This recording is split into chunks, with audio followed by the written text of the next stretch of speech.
Hey guys, and welcome to a knife review. I've been thinking about doing these for a while, and I finally got around to it. Uh, the thing that pushed me to do this knife was actually because I have some problems with it that aren't really problems that, well, I've never even heard of this knife before, so that's why I feel like making a review of it, because I guess some of the problems aren't known to the world because either everyone knows by default and I was left out of it, or just no one's reviewed this knife yet and I should bring it to attention. I don't know, but here's my review of the Schrade, what was it, SC07? Or no, '06. Let's open it. It's a automatic knife, if you couldn't tell by the button, which could have been a lock, but there's a lock over here, and we'll get on to that.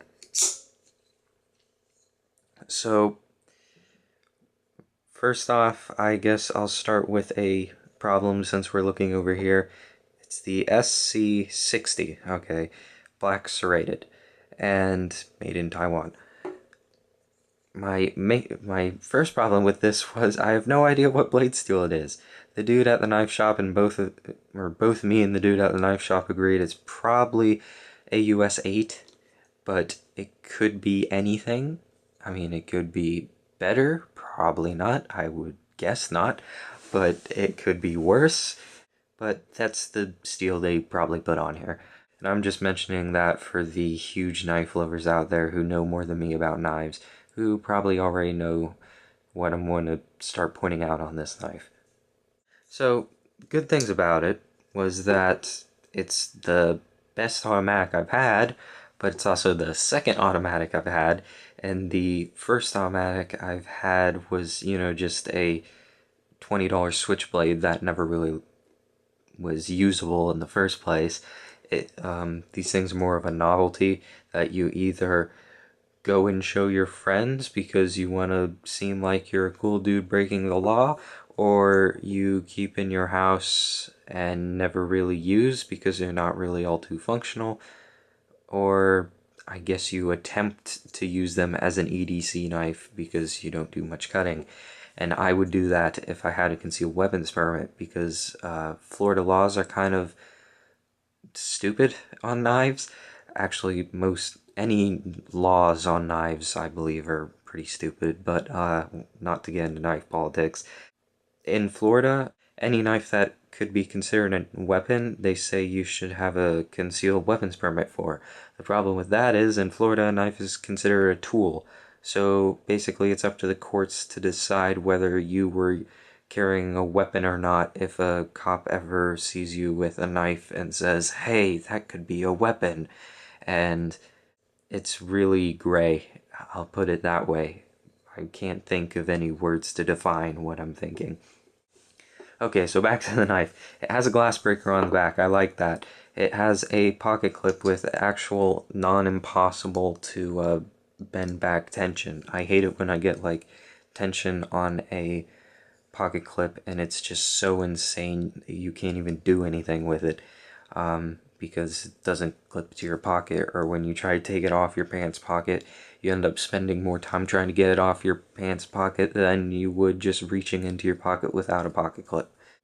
Also, it's deep carry, is that what it's called, where the only part that's going to be showing is this little bit up here, which I believe you can unscrew this because it looks, octagonal or whatever, and take off the pocket clip, which I haven't done simply because I never really use this knife because I'm 17, and even though I don't really believe in a lot of the knife laws, I have a lot of nice knives and I don't really need to carry around this knife that could get me in trouble.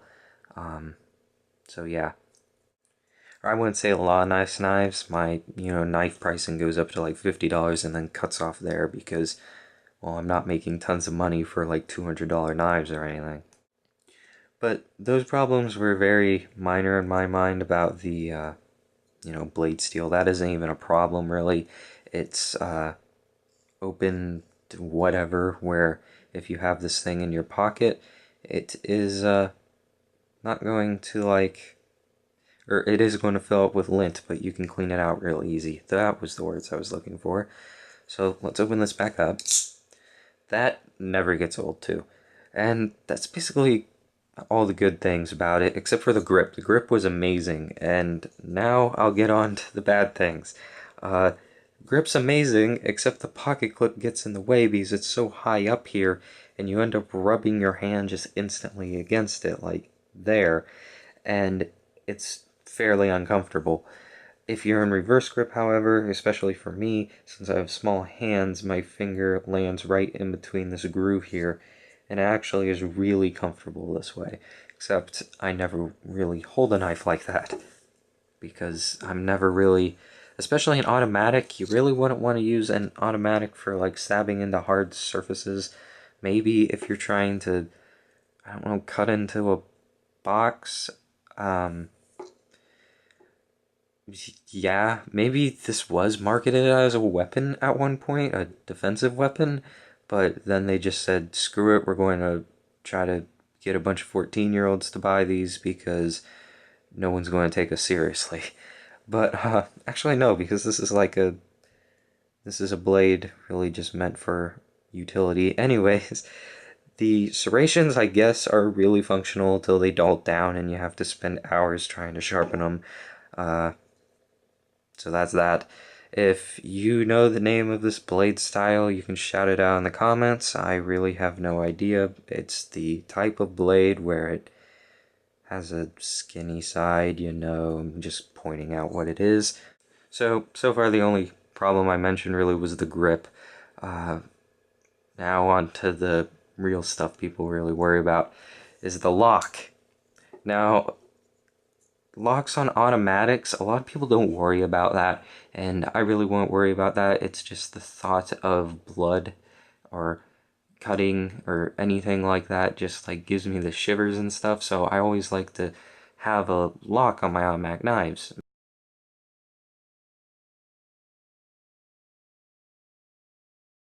But therefore I've never bought a automatic knife or assisted opening knife that doesn't have a lock. And again, I never really use these knives. They're really just something that sit around the house because I don't take them outside, and I have normal knives that I can use for utility purposes, and sometimes you can actually get a normal folder to open faster than a lot of automatics, especially with wave features, but I'm not going to get into that right now. Sorry. So this is the lock. It just slides. It doesn't snap. It slides just like a switchblade lock, unless they make switchblades that snap, but all the ones I've messed with, you know, it's that weird slidey lock.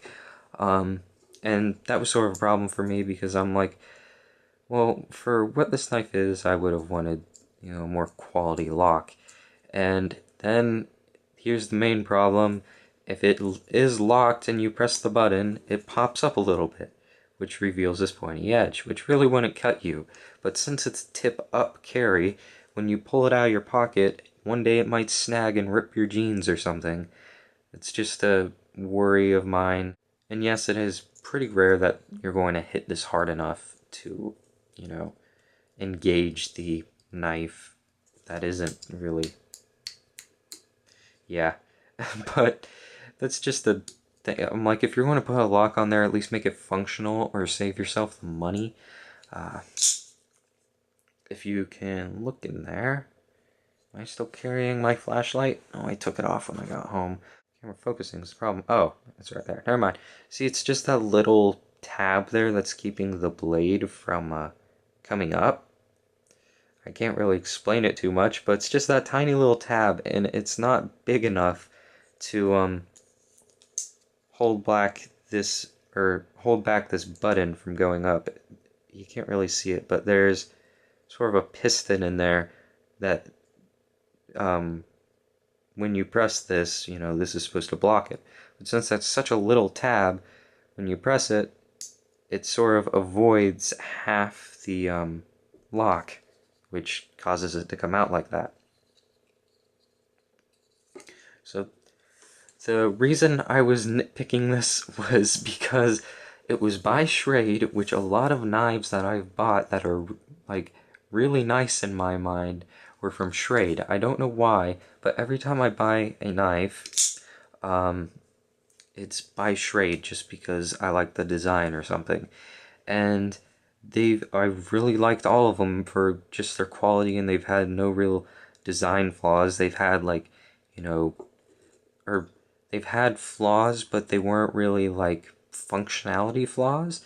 This one had a few flaws that sort of just got to me for the price. It's the same price as, well, a lot of the nicer straight knives I got. This was like $47, and I wouldn't have been so upset about these problems if they hadn't have done a much better job in the past on knives with the same price range. But as this knife alone, if you can pick it up for like under $30, I guess, depending what you want. It's all up to what you want, I guess. But yeah, that was just me mentioning some of the problems I had with this knife.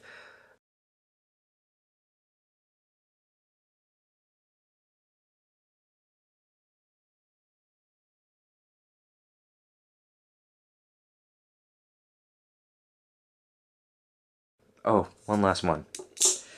I've never really used this as a blade, a functional, blade yet. I think I may have cut open to like one box once, for like Amazon packaging. But from just opening and closing it, which I don't play with this that often, it has developed some blade play, which, doesn't deter a lot of people. But again, the assisted automatic knife that I have from Schrade doesn't have any blade play, and it was even cheaper than this. So, or more affordable, depending on whatever wordage you would like. So that's what I have to say about this knife, just pointing out the obvious, really. If you had the knife, you know this stuff already, you might actually really enjoy the knife. It's just all up to your preferences. It's just, for the price, I expected these problems not to be there, really. Especially the lock. I mean, when there's a lock on a knife, I kind of expect it to work. That's sort of the purpose of a lock, but yeah. That was the Schrade, what was it? SC60 SB. Yes, I got it right. And later I might review some more knives. Leave a like if you liked. Leave a comment on whatever. If you know more about this knife or have anything to say about it, let us know in the comments. And don't just scream at us for not knowing. Again, thanks for watching, and I will be probably doing some more knife reviews. It's just that a lot of the knives I get, I end up getting them because I've looked at a bunch of knife reviews of them, and if a knife is really popular and is getting tons of good reviews, more than likely I'm not going to need to review it because tons of people have already done it. I'm only going to be reviewing knives that really haven't had a issue or a plus to them that hasn't been mentioned in other reviews.